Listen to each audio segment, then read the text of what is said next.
बिस्मिल्लाहिर्रहमानिर्रहीम। जैसा कि आप लोगों को मालूम है कि इस्लामी बयान के नाम से और इसी तरह कुछ मसाइल के नाम से कुछ वीडियोस शुरू की गई हैं, मसले मसाइल बताए जा रहे हैं इस पे। ये जो है उसका पार्ट नंबर 2 है। इसमें जो है बहुत सारे सवालात आए हैं आप लोगों की तरफ से, उसके जवाबात दिए जाएंगे। इसी वजह से जो है मैं अपनी तरफ से इसमें कुछ भी बयान नहीं कर पाऊंगा, क्योंकि ऐसे ही वीडियो बहुत लंबी हो जाएगी। आप लोगों ने जो कमेंट्स किया है उसका जवाब इसमें दिया जा रहा है आपको, और मौलाना अज़हरुद्दीन साहब जो है आपके कमेंट्स पढ़ के मुझे बताएंगे, मैं उसके जवाब देते जाऊँगा इंशाअल्लाह। आदिल सैयद ने सवाल किया है कि औरत नापाकी की हालत में खाना पका सकती है या नहीं? बिल्कुल खाना पका सकती है भाई, कोई हरज नहीं है, कोई कबाहत नहीं है। आदिल एमडी फरमाते हैं नापाकी की हालत में पानी पी सकते हैं, वीडियो बनाइए। इसके बारे में, खाने पीने के बारे में मेरी एक मुस्तकिल वीडियो मौजूद है कि किस तरह खाना जायज़ है नाजायज़ है। उस वीडियो को देख लीजिएगा। मैं जो है आई बटन पे आप ऊपर देखिएगा क्लिक करके, उसमें मैं आपको वीडियो दे दूँगा। उसके अलावा जो है जहाँ तक जायज़ नाजायज़ होने की बात है, अगर कुल्ली वगैरह कर लेते हैं, हाथ पैर धो लेते हैं, फिर उसके बाद खाना पीना सब जायज़ है, कोई हरज नहीं, बिला कराहत। एमडी सद्दाम फरमाते हैं माशाअल्लाह बहुत बेहतरीन मसला बताते हैं आप मुफ्ती साहब। अल्लाह ताला आपको जज़ा खैर अता फ़रमाएँ, अल्लाह ताला आपकी उम्र में बरकत अता फ़रमाएँ, अल्लाह ताला आपको हर मुसीबत हर परेशानी से महफूज फ़रमाएँ, आमीन। आमीन भाई, जज़ाकल्लाहु खैर, same to you. Uzair Khan फरमाते हैं अस्सलामु अलैकुम, मेरा एक सवाल है, अगर कुरान गिर जाए तो क्या करें? इसकी भी एक क्लिप बनाइए। देखिए, जहाँ तक कुरान गिरने की बात है, इसके बारे में मेरी मुस्तकिल एक वीडियो है, मैं आपको जो है आई बटन पे क्लिक करके देख लीजिएगा, मैं उसका लिंक आपको दे दूँगा उसी पे। तो जहाँ तक कुरान अगर कभी गिर जाए, अगर गलती से गिर जाए, अनजाने में, जानबूझकर गिराएंगे तो ईमान ही ख़त्म हो जाएगा। अगर अनजाने में गिरा रहे हैं या गिर जाए किसी वजह से, ताक वगैरह पे रखे थे या अलमारी वगैरह पे, किसी वजह से बच्चे, छोटे बच्चे गिरा दिए हैं, तो ऐसी सूरत में तौबा करें, अल्लाह से माफ़ी मांगें कि या अल्लाह मुझसे गलती हो गई, आइंदा जो है मैं कुरान की मुकम्मल हिफाजत करूँगा। यही है अत्ताइबु मिनज़्ज़म्बि कमल्ला ज़ंब ला। हदीस में आता है कि गुनाहों से तौबा करने वाला ऐसा हो जाता है जैसा कि उसने गुनाह किया ही नहीं है। लिहाजा यही इसका कफ़ारा है, कुरान अगर गिर जाए तौबा करना, इसके अलावा कुछ नहीं है। ये जो सदकात वगैरह की बात होती है कि इतना सदका करो, कुरान को वज़न करो, ये सब गलत हैं। शरीयत से इसका कोई हुक्म नहीं है, शरीयत से इसका कोई सबूत नहीं है, ठीक है। सच्ची दोस्ती फरमाते हैं गुस्ल के दौरान अगर हाथ शर्मगाह को लग जाए तो वज़ू रहती है? प्लीज़ ज़रूर बताएं। देखिए, इसके बारे में भी मेरी वीडियो मौजूद है, क्योंकि मैं सब डाल चुका हूँ, ठीक है। मैं इंशाल्लाह इसका लिंक जो है आपको दे दूँगा, आई बटन पे क्लिक करके आप देख सकते हैं।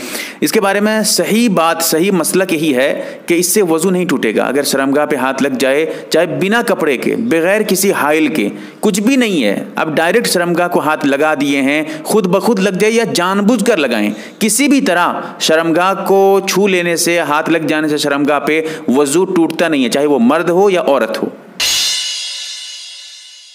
तनु फरमाते हैं कि वज़ू के वक्त फेस किबला की ओर करना क्या सही है?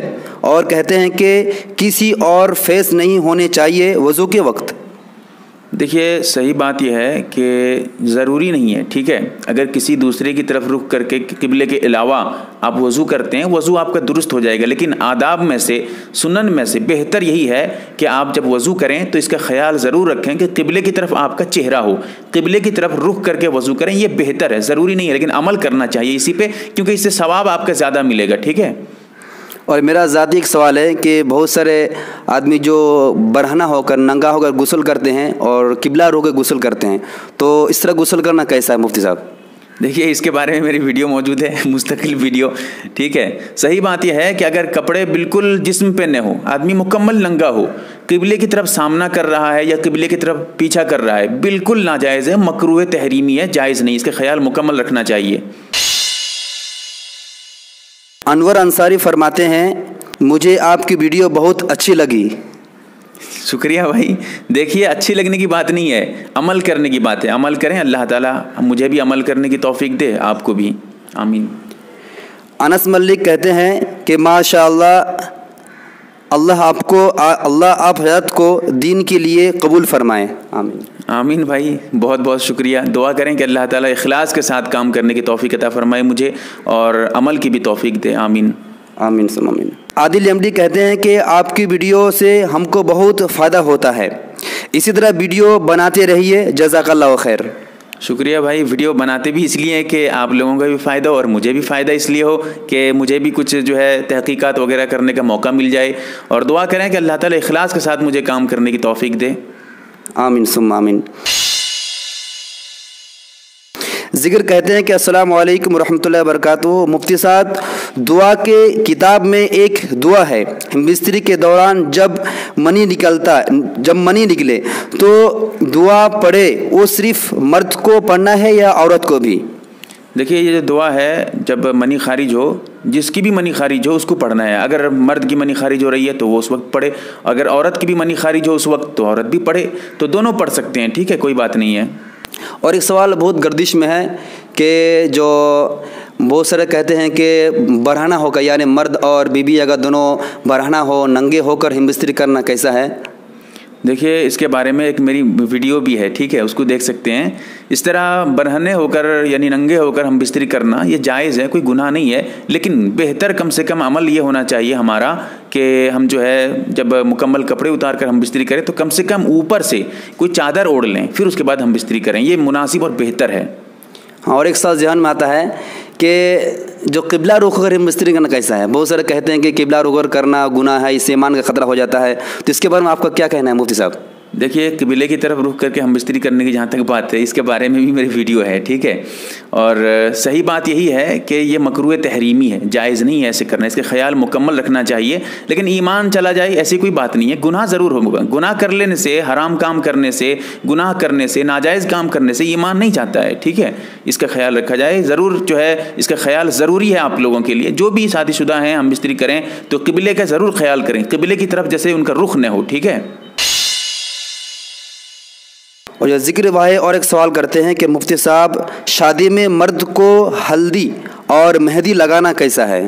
देखिए, जहाँ तक शादी में हल्दी और मेहंदी लगाने की बात है, औरतों के लिए तो बिल्कुल जायज़ है, बिला कराहत, कोई हर्ज नहीं। मर्दों की जहाँ तक बात है, मर्दों के लिए मेहंदी जहाँ तक लगाना है, हल्दी लगाने की बात है, पहले ये समझ लें, हल्दी बिल्कुल जायज़ है, लगा सकते हैं मर्द हज़रात, कोई बात नहीं है, लेकिन रस्म रिवाज जिस तरह आजकल कर रहे हैं, बिल्कुल औरतों की जो है मजमा जमा हो जाती हैं, औरतें काफ़ी औरतें जमा होती हैं, हंगामा करती हैं, ये सब गलत हैं, ठीक है। अगर लगाना चाहें आम तौर पर कोई शोर शराबा नहीं है, बस लगा रहे हैं, तो इस तरह औरतें जो है औरतें जो है मेहंदी और हल्दी दोनों लगा सकती हैं। मर्द जो हैं सिर्फ हल्दी लगा सकते हैं। मेहंदी लगाना मर्दों के लिए हाथों में और पैरों में बिल्कुल जायज़ नहीं है, मकरूह है। जहाँ तक दाढ़ी पे लगाने की बात है या सर पे तो जायज़ है, कोई बात नहीं। सबा नूर कहती है कि अस्सलामु अलैकुम रहमतुल्लाह, मुफ्ती साहब पूरा कलमा नापाकी की हालत में पढ़ सकते हैं या नहीं? वालेकुम अस्सलाम और रहमतुल्लाहि व बरकातुहू, बिल्कुल पढ़ सकते हैं, कोई हरज नहीं, कोई कबात नहीं है, बिल्कुल बिला कराहत जायज़ है। जसीम से कहते हैं कि जानमाज में चांद का फ़ोटो रहेगी तो इस जानमाज में नमाज होगी? बिल्कुल हो जाएगी भाई, कोई बात नहीं, जायज़ है, ठीक है, कोई सवाब नहीं है, इतना याद रखें। जानमाज पे चांद का फ़ोटो रखना कोई सवाब का काम नहीं है, लेकिन जहाँ तक नमाज के होने की बात है, नमाज हो जाएगी, बिला कराहत हो जाएगी, कोई हरज नहीं है। इंडियन सिटीजन उनका चैनल होगा शायद, वो फरमाते हैं कि मौलाना शादी में दूल्हा को फूल पहनाना जायज़ है या नहीं? नहीं पहनाना चाहिए भाई, उलमा ने मकरूह कहा है, इसलिए कि इसमें जो है गैर मुस्लिमों से मुशाबहत है, बचना चाहिए, ठीक है, इससे परहेज़ करें, बचें, अपने आप को बचाएं, अपने दोस्तों को भी बचाएं, समझाएं लोगों को। हदीस में आता है मन तशब्बह बिक़ौमिन फ़हुव मिनहुम, जो जिस कौम से मुशाबहत इख्तियार करेगा कल क़यामत के दिन उसका जो है हस्र उसी के साथ होगा, उसी की तरह होगा, इसलिए हमें बचना चाहिए क्योंकि गैर मुस्लिमों का तरीक़ा है। और एक होता है कि निकाह पढ़ने के बाद जो दूल्हा होते हैं वो खड़े होकर सलाम करते हैं, और इस खुल कर सलाम कर अस्सलामु अलैकुम रहमतुल्लाह कहते हैं, और इसका रवाज बना लिए हैं। इसके बारे में आप थोड़ा तफसील बताएं कुछ देर। देखिए, इसमें जो है असल में एक मेरी वीडियो मुस्तकिल है, मैं आई बटन पे हो सके तो दे दूंगा आपको, उस वीडियो को देख लीजिएगा। तो सही बात यह है कि सलाम जो है ये मुलाकात के वक्त है और रुखसती के वक्त है। सलाम दोनों वक्त करते हैं, जब किसी से मुलाकात हो जाए या रुखसती हो। दूल्हा पहले से बैठा हुआ है, अरे भाई मुलाकात तो पहले हो चुकी है, अब खड़े होकर सलाम करने का क्या मतलब है?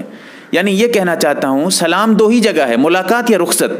निकाह के बाद सलाम करना कोई शरई हुक्म नहीं है, कोई सुन्नत नहीं है, कोई वाजिब नहीं है, कोई सबूत भी नहीं है कि निकाह के बाद सहाबा सलाम करते होंगे या अल्लाह के रसूल सल्लल्लाहु अलैहि वसल्लम ने इतनी जो है शादियाँ की हैं कभी सलाम किया हो, ऐसा कुछ नहीं है। तो पता चला कि सलाम का जो ये रिवाज है इसकी कोई बुनियाद नहीं है, गलत तरीका है, लोगों को समझाया जाए। फिर भी अगर न समझ कर कोई अमल कर रहे हैं, उनका अमल उनके साथ है, सही बात बताना मेरा काम था। अब आप समझें न समझें वो तो आपकी मर्जी है, ठीक है। दुआ करें अल्लाह ताला समझ अता फरमाए मुझे भी और आप। अस्मा कहती हैं कि अस्सलामु अलैकुम हज़रत, मैंने आपके व्हाट्सएप में मैसेज भी की लेकिन आप अभी तक एक जवाब भी नहीं दिया। देखिए व्हाट्सएप पे जहाँ तक बात है कई हज़ार मैसेज पड़े रहते हैं, ठीक है। ऐसा तो नहीं है कि मैं रोज़ाना सिर्फ व्हाट्सएप पे लगा रहा हूँ सुबह से लेकर शाम तक। फिर भी आप देखेंगे, गौर करेंगे तो मैं जो है कभी 10 दिन, 3 दिन, 4 दिन, 8 दिन, 10 दिन, 15, 20 दिन कुछ भी लगता है तो मैं इतने वक्त निकाल कर जो है आहिस्ता आहिस्ता मैसेज देखता हूँ। रोज़ाना 200, 150, 100 मैसेज देखता हूँ, जवाब देता हूँ मुसलसल और नीचे से, क्योंकि अगर मैं बेतरतीब देखूँगा तो बहुत सारे मैसेज छूट जाएंगे। तो इसलिए मैं तरतीबवार नीचे की तरफ से मैसेज देखता हूँ। जब आपकी बारी आएगी, जब आपका मैसेज सामने आएगा तो ज़रूर देखूँगा, जवाब ज़रूर दूंगा। या फिर कोई और बात हो सकती है, आपने जो है मेरे किसी और नंबर पे, गलत नंबर पे मैसेज किया होगा तो ज़रा आप भी चेक कर लीजिएगा, ठीक है। अशरफ अंसार कहते हैं कि क्या प्रेग्नेंट लेडी बैठकर नमाज पढ़ सकती है? देखिए जहाँ तक जो हामिला औरत है उसकी नमाज की बात है, अगर खड़े होकर नमाज नहीं पढ़ पा रही है, बिल्कुल जो है लाचार हो चुकी है, खड़े होकर नमाज पढ़ने पे कुदरत नहीं है, उसकी ताकत नहीं है, तो फिर उसके लिए बैठकर नमाज पढ़ना जायज़ है, बैठकर नमाज पढ़ सकती है।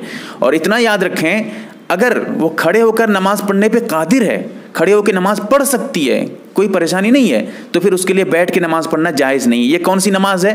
फ़र्ज़ नमाजें हैं और सुबह की सुन्नत नमाज है, और उसके अलावा जो है जो वाजिब नमाज है, वित्र नमाज है, वो नमाज है। उसके अलावा जो नफिल नमाजें हैं, सुन्नत गैर मौक़दा हैं, और फजर की सुन्नत के अलावा जो और सुन्नतें हैं, इनको अगर बैठ के नमाज पढ़ेंगे तो बैठ के नमाज पढ़ना जायज़ है। लेकिन बिला उज़्र पढ़ेंगे आधा सवाब मिलेगा, मुकम्मल नहीं मिलेगा। और अगर कोई उज़्र हो बैठ कर पढ़ेंगे तो कोई हर्ज नहीं, मुकम्मल सवाब मिलेगा, ठीक है। ये सबके लिए, मर्दों के लिए, औरतों के लिए, सबके लिए बता रहा हूँ ये।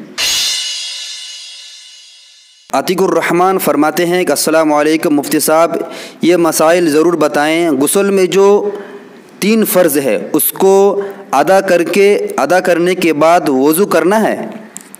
देखिए 3 फ़राइज़ जो गुस्ल में हैं, कुल्ली करना, नाक में पानी डालना और पूरे जिस्म पे पानी बहाना, इस तौर पे कि कहीं एक बाल बराबर भी कोई जगह खुश्क न रहे, सूखी न रहे।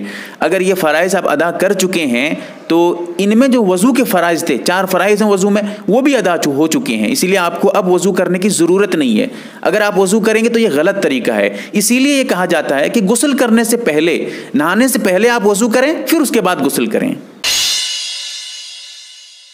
कैफ मलिक कहते हैं कि अस्सलामु अलैकुम मौलाना साहब, इसाले सवाब का सही तरीका क्या है, मुफस्सल बताएं। देखिए जहाँ तक इसाले सवाब की बात है, इसाले सवाब का जो तरीका है आजकल जो बना के रखा गया है, ये बहुत गलत तरीका है। बहुत आसान तरीका जो शरीयत ने हमें सिखलाई है, बताई है कि ये तरीका इसाले सवाब का है, वो यही है कि जब आदमी कोई नेक अमल करे, नफिल नमाज पढ़े या किसी गरीब को सदका करे या किसी को खाना खिलाए, कोई भी हो, सवाब का काम अगर करता है, उसके बाद वो दिल में ख्याल करता है या उससे पहले ख्याल करता है, ये काम जो मैं कर रहा हूँ इसका सवाब फ़लाँ मैयत के पास पहुँच जाए, मेरे वालिद साहब के पास पहुँच जाए, मेरे दादा के पास पहुँच जाए, जो भी हों आपके रिश्तेदारों में कोई भी, उन तक पहुँच जाए। बस ये सोच लेने से आपका सवाब पहुँच गया, यही इसाले सवाब है और यही तरीका है। इसके लिए अलग से कोई तरीका बैठकर जैसे करते हैं वो सब कोई सबूत नहीं है, सब गलत तरीके हैं। शरीयत को जो है ये मतलब ज़्यादा करके जो है परेशान करने वाली बातें हैं, शरीयत को मुश्किल बनाने की बातें हैं, इससे बचना चाहिए। आसान है शरीयत, अद्दीनु युस्रुन, दीन आसान है, आप उसको मुश्किल क्यों बना रहे हैं? इसलिए इसको भी समझने की बात है। इसके बारे में मेरी मुस्तकिल वीडियो है, मैं इंशाल्लाह उसका लिंक जो है आई बटन पे दे दूंगा, क्लिक करके आप उसको भी देख सकते हैं। ओसा खान कहते हैं कि 3 दफ़ा शोल्डर पर पानी डालते वक्त कुछ पढ़ना है या नहीं? मैंने सुना है कि दूसरा कलमा पढ़ना होता है। बिल्कुल गलत है भाई, ऐसी कोई बात नहीं है। जब शोल्डर पे पानी डालेंगे, कंधे पे पानी डालेंगे, कुछ भी नहीं पढ़ना है, कुछ भी नहीं पढ़ना है। मेरी मुस्तकिल वीडियो है ये सब इसकी जो है रद्द में, इसलिए उस वीडियो का मैं लिंक दे दूंगा, आप उसको आई बटन पे क्लिक करके उसको भी देख सकते हैं। तो सही बात यही है कि जो आप सुन रहे हैं कि दूसरा कलमा पढ़ना है, तीसरा कलमा पढ़ना है, सब गलत है, कोई हकीकत नहीं है इसकी, बचना चाहिए भाई। शरीयत में इजाफा करेंगे सख्त पकड़ होगी। اینیملٹی بھی ایک ہے، وہ کہتے ہیں کہ حافظ صاحب ان کا کہنا ہے کہ ایک غیر مسلمان ہے، وہ انتقال ہو چکے ہیں، انہوں نے انتقال ہونے سے پہلے امام صاحب کے پاس گئے تھے اور انہیں کہا تھا کہ میں کلمہ پڑھ لوں گا، تو ان کا کچھ دنوں کے بعد ایکسیڈنٹ ہو گیا، تو اس کے بارے میں آپ کا کیا کہنا ہے؟ دیکھیے، اگر کلمہ پڑھے نہیں ہیں، پڑھ لوں گا کہنے سے تھوڑی نہ چلے گا، پڑھے نہیں ہیں، اگر پڑھ لیتے تو پھر ایمان کی حالت میں انتقال ہوتا، اللہ تعالیٰ ان کی مغفرت کرتا۔ اگر پڑھے نہیں ہیں، اس سے پہلے انتقال کر گئے، صرف ارادہ تھا، تو پھر ایمان قابل قبول نہیں، کیونکہ ایمان لائے ہی نہیں ہے، اسلام قبول ہی نہیں کیا ہے انہوں نے، جب قبول نہیں کیا ہے تو کفر کی حالت میں ان کا انتقال ہوا ہے۔ ایم ڈی معراج کہتے ہیں کہ میں ایک بات پوچھنا چاہتا ہوں، اگر 4 رکعت سنت پڑھی ہے تو 2 رکعت کے بعد صرف سورہ فاتحہ پڑھنی ہے یا سورہ بھی پڑھنی ہے؟ دیکھیے، سنت نماز کی جہاں تک بات ہے، سنت نماز چاہے وہ سنت موقدہ ہو غیر موقدہ، سنت نماز کی ہر رکعت میں سورہ فاتحہ بھی پڑھیں گے اور سورہ بھی پڑھیں گے، کوئی بھی سورہ ملانا آپ کے لیے ضروری ہے۔ فرض نماز کا مسئلہ الگ ہے، اس لیے میں آپ سے یہ کہنا چاہتا ہوں کہ پہلی 2 رکعت میں بھی سورہ فاتحہ پڑھیں گے، سورہ ملائیں گے، آخر کی جو 2 رکعت ہے اس میں بھی سورہ فاتحہ پڑھیں گے، سورہ ملائیں گے، یہ ضروری ہے، ورنہ سجدہ سہو واجب ہو جائے گا آپ کے لیے۔ گلریز خان کہتے ہیں کہ انہوں نے سلام کیا ہے اور کہا کہ حضرت کہ اذان کا جواب کس طرح دینی چاہیے، اور اگر اذان کا جواب اگر نہ دیں تو کیا وہ گناہ گار ہوگا یا عذاب سے مبتلا ہو سکتا ہے یا نہیں ہو سکتا ہے؟ کس کے بارے میں آپ کا کیا کہنا ہے آپ کا؟ دیکھیے، اذان کے جواب کی جہاں تک بات ہے، میں پہلے آپ کا دوسرا مسئلہ حل کر دیتا ہوں۔ اذان کا جواب دینا کوئی ضروری نہیں ہے، جواب دیں گے، جو مطلب زبانی جواب دینے کی بات ہے، عملی کی بات ذرا الگ ہے، ٹھیک ہے؟ زبانی جو جواب دیتے ہیں وہ کوئی ضروری نہیں ہے، دیں گے تو بہت فضیلت ہے، ثواب ملے گا، اگر آپ جواب نہیں دیتے ہیں تو کوئی گناہ نہیں ملے گا۔ اذان کا جو جواب ہے اس کا طریقہ یہ ہے کہ مؤذن جو کلمات کہتے ہیں آپ اسی کو دہراتے رہیے، مکمل دہرائیے۔ جب مؤذن جو ہے حی علی الصلاۃ کے پاس پہنچتا ہے تو اس کے جواب میں جو ہے آپ لا حول ولا قوت الا باللہ کہہ سکتے ہیں، اور اسی طرح جب وہ حی علی الفلاح کہتا ہے اس وقت بھی لا حول ولا قوت الا باللہ یہ بھی کہہ سکتے ہیں، ٹھیک ہے؟ اس کے علاوہ جو اور کلمات جو ہے وہ اللہ اکبر کہتا ہے تو آپ اس کے جواب میں اللہ اکبر کہیے جب وہ ٹھہرتا ہے تھوڑی دیر کے لیے، پھر اس کے بعد جب وہ اشہد اللہ الہ الا اللہ کہتا ہے اس کے جواب میں آپ اشہد اللہ الہ الا اللہ کہیے، اس طرح مکمل کہتے جائیے۔ جب وہ حی علی الصلاۃ حی علی الفلاح کی بات ہے، میں اس کا مسئلہ بتا چکا ہوں آپ کو، ٹھیک ہے؟ ہاں، ایک بات بھی ماشاءاللہ کلیئر ہو گئی کہ اذان کا جواب دینا واجب نہیں ہے، اس کے بارے میں بہت سارے آدمی کنفیوز رہتے ہیں۔ جزاک اللہ خیر۔ انڈیا سٹیزن کہتے ہیں کہ مولانا صاحب مسافر کے جمعہ کے نماز پڑھنے کا طریقہ کیسا ہے؟ دیکھیے، اگر وہ مسافر ہے تو اس کے لیے جمعے کی نماز ضروری نہیں ہے، اگر وہ پڑھنا چاہتا ہے، مسافر نہیں ہے یا پھر مسافر رہتے ہوئے پڑھ رہا ہے، ضروری نہیں ہے لیکن پھر بھی پڑھنا چاہتا ہے، تو ایسی صورت میں اس کے لیے کوئی الگ سے طریقہ نہیں ہے، وہی طریقہ جو عام طور پہ جمعے کی نماز میں ہے، الگ سے کوئی طریقہ نہیں ہے، ٹھیک ہے؟ اور ایک صاحب ہے AKB، وہ فرماتے ہیں ماشاءاللہ مفتی صاحب آپ بہت اچھے مسئلہ بیان کرتے ہیں، اللہ تعالیٰ آپ کو حیات طیبہ اور صحت عافیت عطا فرمائیں، آمین یا رب العالمین۔ آمین بھائی، جزاک اللہ خیر، اللہ تعالیٰ آپ کو جو ہے فلاح دارین عطا فرمائے۔ میں بھی دعا کرتا ہوں اور میرے لیے دعا کریں کہ اللہ تعالیٰ مجھے اخلاص کے ساتھ امت کی جو مدد ہے وہ کرنے کی توفیق عطا فرمائے۔ دیکھیے، یہ جو سلسلہ شروع کیا گیا ہے، آپ کے کمنٹس کے جواب دیے جاتے ہیں یا پھر جو ہے کبھی کبھی، کیونکہ یہ پارٹ نمبر 2 ہے، اگر آپ اس ویڈیو کو دیکھنا چاہتے ہیں یوٹیوب پہ تو اسلامک بیان پارٹ نمبر 2 سے آپ اس کو سرچ کر سکتے ہیں، یا پھر کچھ مسائل پارٹ نمبر 2 اس طرح کر کے آپ اس کو سرچ کر سکتے ہیں، یہ ویڈیو آپ کو مل جائے گی۔ اس کے علاوہ آپ سے درخواست ہے کہ اپنے دوستوں کو بھی اس چینل سے ضرور جوڑیں، کیونکہ اس میں مسئلے مسائل شرعی معاملات پہ گفتگو کی جاتی ہیں، آپ کے مسائل کا حل کیا جاتا ہے۔ آپ سے دعاؤں کی بھی درخواست ہے، اللہ سے دعا کریں کہ اللہ تعالی ہمیں عمل کی توفیق عطا فرمائے، آمین یا رب العالمین۔ MARB دینی معلومات چینل کو سبسکرائب کریں اور گھنٹی والے نشان کو ضرور دبائیں تاکہ ہماری ہر نئی ویڈیو آپ تک پہنچتی رہے۔ ویڈیو کو لائک اور شیئر ضرور کریں اور ہماری ہر ویڈیو آپ اپنے چینل میں ڈال سکتے ہیں۔ نیز ہمارے ساتھ واٹس ایپ پر جڑنے کے لیے آپ اپنا نام اور مکمل ایڈریس کے ساتھ ایڈ لکھ کر میرے واٹس ایپ نمبر 8908939343 کو میسج کریں۔